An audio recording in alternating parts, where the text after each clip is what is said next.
Hello and welcome to Blessing Mindz. Kindly like, share, and subscribe our channel. Dream bigger. Welcome to this explainer. I am absolutely thrilled to be diving into this with you today. We're going to be analyzing an incredibly powerful source text that argues for something we all occasionally need a gentle nudge to do: expanding our life's ambitions. We are going to break down the exact anatomy of a big dream, exploring the science, the psychology, and the pure human drive behind why stretching our goals fundamentally changes who we are. So let me ask you something right out of the gate. When was the last time you gave yourself permission to dream, truly, freely, without apologizing for it? I really want you to sit with that for just a second. Not the edited version of your dream, not the version you've made small enough to feel safe, or the one that gets the nod of approval from your peers. I'm talking about the real one, the one that quietly whispers to you when no one else is around. Our source material today suggests that this totally unedited dream is actually the master key to unlocking your best self.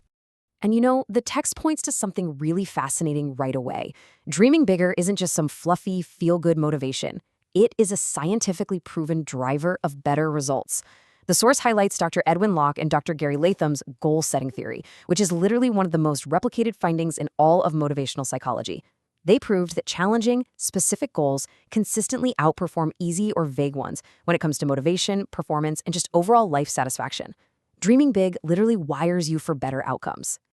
Let's move into Section 1, the awakening, finding your internal drive. Setting a huge, audacious goal does something incredible. It basically acts as a filter, stripping away all the societal expectations, the family pressures, and forces you to figure out what you actually want.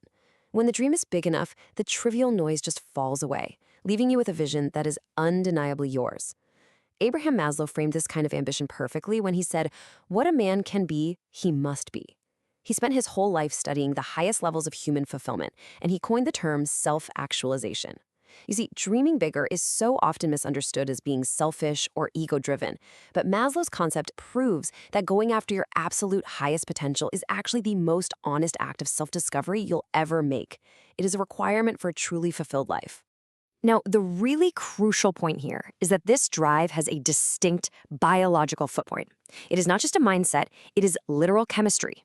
When you set a goal that genuinely excites and stretches you, your brain releases dopamine.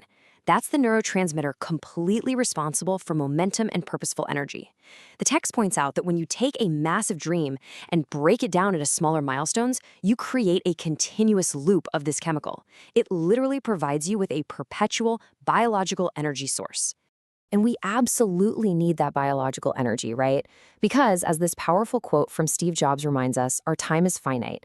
Your time is limited. Don't waste it living someone else's life. The source material notes that having a big dream creates a profound sense of urgency, but it's an urgency rooted in deep meaning, not in panic or anxiety. When you have a massive vision, every single day transforms into a deliberate investment in something that deserves your absolute best. Which brings us to Section 2, the forge, resistance and resilience. The very second you step outside your comfort zone and declare a big dream, you are going to immediately summon your limiting beliefs. Your brain is going to scream, "That's not possible for someone like me." But here's the secret. That resistance is actually a gift, because those limiting beliefs aren't brick walls, they are doors. Dr. Carol Dweck's famous research on the growth mindset demonstrates this perfectly. She showed that individuals who are challenged by really difficult goals consistently expand the belief in their own capability. When you meet those limiting beliefs with genuine curiosity instead of defeat, you stretch your capacity. A big dream simply exposes the exact beliefs that have been quietly holding you back, allowing you to finally dismantle them. Let's contrast this. If you stick to small dreams, you stay safely inside the boundary of what you already know you can pull off. You never even challenge those limitations. But with big dreams, you completely expose and break them. And you know what else? This totally changes our relationship with failure. When your dream is small, failing feels absolutely devastating because there's no massive reward waiting on the other side. But with big dreams, failure isn't a final verdict anymore. It just becomes necessary, valuable data. J.K. Rowling captures this beautifully. She said, "It is impossible to live without failing at something, unless you live so cautiously that you might as well not have lived at all." The text shares that incredible story of Rowling writing in cafes as a struggling single mother, facing endless rejections from publishers. Her massive dream made all those inevitable failures completely worth enduring. You literally have to give your failures a dream big enough to make them worth the sting. Moving right along to Section 3, the expansion, magnetism, and luck. So, once you've survived the forge and shifted your internal reality, something remarkable starts happening to your external reality. Think about how our ambitions actually dictate our behavior. There is a massive difference between making a small ask, like chronically underasking for a salary or just settling for less support, versus making a bold ask. Big dreams force you to stop underasking. Why? Because when your vision is huge, you aren't just asking for yourself anymore. You're having the courage to demand resources on behalf of the dream. The sheer size of the dream completely justifies the boldness. You can choose courage or you can choose comfort. You cannot have both. Dr. Brené Brown's profound words sum up this leap perfectly. And the source text points out an amazing side effect of choosing that courage. It makes you magnetic. When you carry a big, compelling dream, you attract better connections. As Reid Hoffman noted in the text, people are naturally drawn to your trajectory. They want to collaborate with where you are headed, pulling some amazing allies right into your orbit. And with those allies comes what a lot of people like to call luck. But the source demystifies this idea of luck using Seneca's 2,000-year-old wisdom. Luck is what happens when preparation meets opportunity. Dreaming big simply puts you into motion. You build more skills, you make more connections, and you just naturally find yourself in way more rooms where serendipitous doors can open. You aren't sitting around waiting for luck. Your massive ambition is actively creating the environment for it to find you. And finally, Section 4, the ultimate prize, transformation. Okay, prepare yourself, because the source drops a highly counterintuitive truth right here.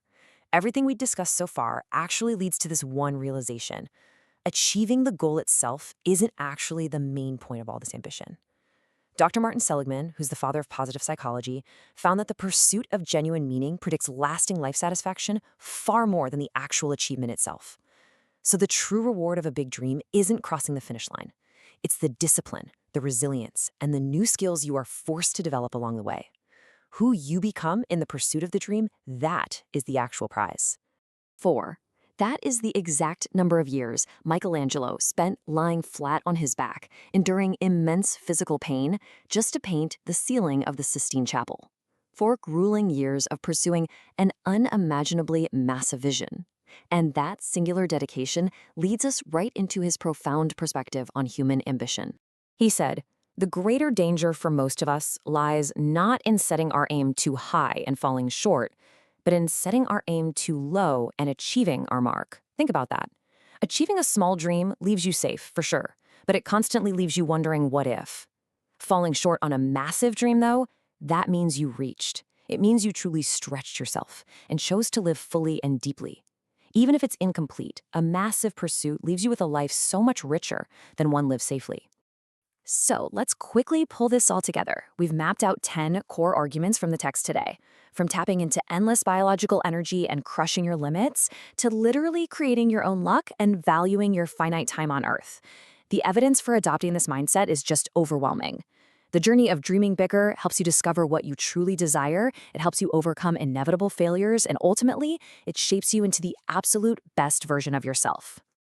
The future belongs to those who believe in the beauty of their dreams. Eleanor Roosevelt's words ground our conclusion today beautifully. And the source reminds us of the fascinating neuroscience of visualization here. When you intensely and vividly imagine your desired future, your brain is actually building literal neural pathways. It treats that dream not just as a fantasy, but as a genuine, tangible direction. Which brings us to the end of our explainer today. And I want to leave you with one final pivotal question. If you knew you could not fail, what would you dream? I want you to truly think about that. No edits, no shrinking it down just to make others comfortable. Let that question really sink in. Thank you so much for learning with me today, and I genuinely hope this gives you the exact permission you've been waiting for to finally dream bigger.